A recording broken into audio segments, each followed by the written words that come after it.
me, Richard Green, and you're here with another episode of Drunk Ass News, another breaking interruption of Drunk Ass News, another update for you nosy ass motherfuckers. But this is what y'all here for, so I'm gonna give you what you're here for. You know the vibes, literally. VYBZ KARTEL is home. After 13 years of incarceration, after 13 years of being put behind the bars, he had bitches though. He had drinks, he had weed, and he had a studio. Let the record be shown that he had all the shit that a lot of us motherfuckers will never have in jail, but he did have it. But nonetheless, ain't nothing like freedom.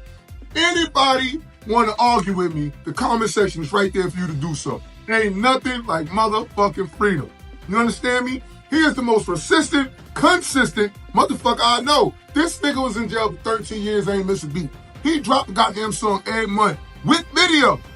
With video. He got motherfucking people out here shaking their motherfucking ass to songs that he can't even perform for you. He only can put the shit on wax and the world do what it do. You see? That's the gods. That's Ja. That's Ja saying, praise that man for being home. Praise that man for overcoming the tyranny and the scrutiny. Praise that man for being a free man once again. This is VYBZ KARTEL we talking about, born on January 7th, 1976. Did I fail to mention that this nigga was a Capricorn? Did I fail to mention that he was a Capricorn like the big dog Richard Green that you're watching right now? Did I fail to mention that this guy took care of people in his neighborhood? He took care of his family. He took care of other people's family. If you was a part of his team, your family got taken care of too. That was a real motherfucking man. I feel like there's always some type of situation when a guy take it upon himself to help his people, they always seem to put the motherfucker behind bars, in jail, lock him up, bury the nigga, end up dead. All types of weird shit happen to the niggas that want to save the people, right? Yeah, well, he was one of them people. And the good thing about it, he ain't dead. He ain't been taken out. But he was put behind them bars for 13 motherfucking years. He went to jail at 35. This motherfucker 48. This is outrageous if you ask me, but freedom has prevailed for that man. He is now here. He's outside. He getting all types of pussy. He getting all types of friends coming through for parties with drinks and motherfucking weeds and all types of shit. They smoking that good shit. I'm talking about that Rastafari shit. I'm talking about that bomba. Yeah, he got that in his blunt. He ain't smoking on no dead homies. He ain't smoking on none of that. He's smoking that good Jamaican herbalism. He is on fire right now. He's having a good old time. He deserves it. 13 years, that's a lot of beating of the dick. And when you ask me, I mean, I'm just saying, that's a lot of beating of the dick. But let's get back to it. The Jamaican Court of Appeals, right? They said, no, we not wasting no more money. We ain't doing this, man. We done tried this nigga on a 3-year case. The case was in 2011. He was convicted of murdering somebody by the name of what is this guy name? Clive Lizard Williams. Now, let's not make any jokes of the day, but let's be real. A nigga named Lizard had to go, right? The nigga is a lizard. He's a reptilian. As far as I'm concerned, you're part of the snake family. He had to go, according to these people, VYBZ and the people that say, they convicted him and shit. I don't know if VYBZ did it, but a lot of people know, VYBZ is a crazy ass nigga, you know what I mean? So according to the people, he did it. But he's home. He did 13 years. I know people that caught murders and did less. He's home. The evidence was circumstantial anyway. They had some phone footage.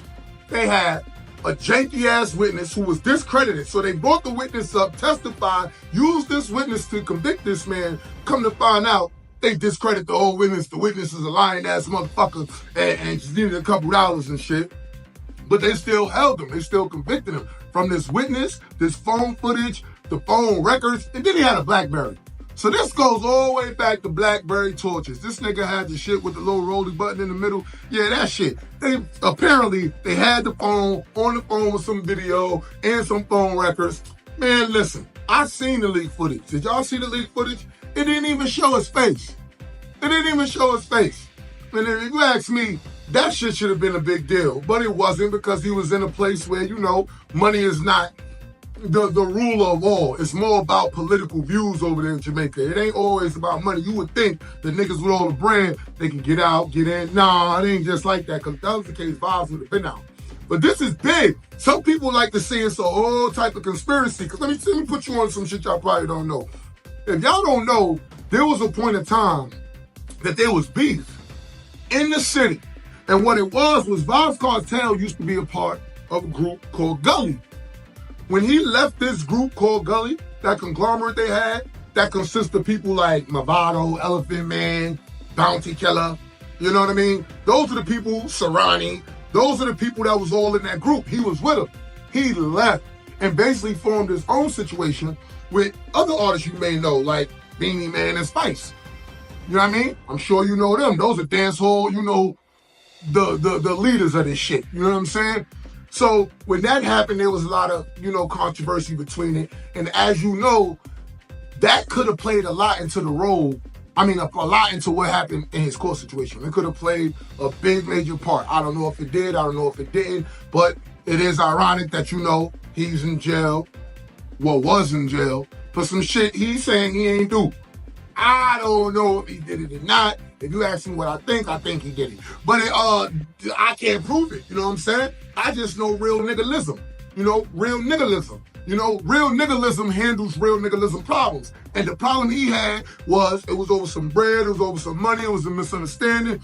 And you know what happens when it's a misunderstanding over some bread and money. Niggas tend to die. And that's exactly what happened here. But this is a great man, yo. This man is free. He worked with people like Jay-Z, Eminem, Rihanna. These is all songs that when you work with these people, we all love to this day. Matter of fact, his biggest song, most popular song, every time that shit come on in the club, it's a motherfucking movie. And you know which one I'm talking about. And if you don't, let me tell you how it goes. XOXO, my love is very special, but don't take me for granted. Right? How it go? What's the next one? So much. Hey! I know y'all know that song. I know that song. If you don't, that's because you won't be on no chicks. You gotta be on the chicks to know a song like that, because when that's on tick, tock, hey, you know that part, that's when the asses go crazy. And if y'all don't know, it's because you're not on no cheeks. But I'm glad y'all came here to get this information on Vybz Kartel. The man is free. Through the tyranny, through all the shit they put him through, I call it fucking modern day slavery. That's what it was, modern day slavery. They put that man away for 13 goddamn years. Just to free him 13 years later off a bullshit ass case. I don't know whether to be happy or to be mad, but I know what we can do for me and all my people out there in Kingston, Jamaica. Boom, but God! And thank you. You out here with Richard Green, and this is Drunk Ass News.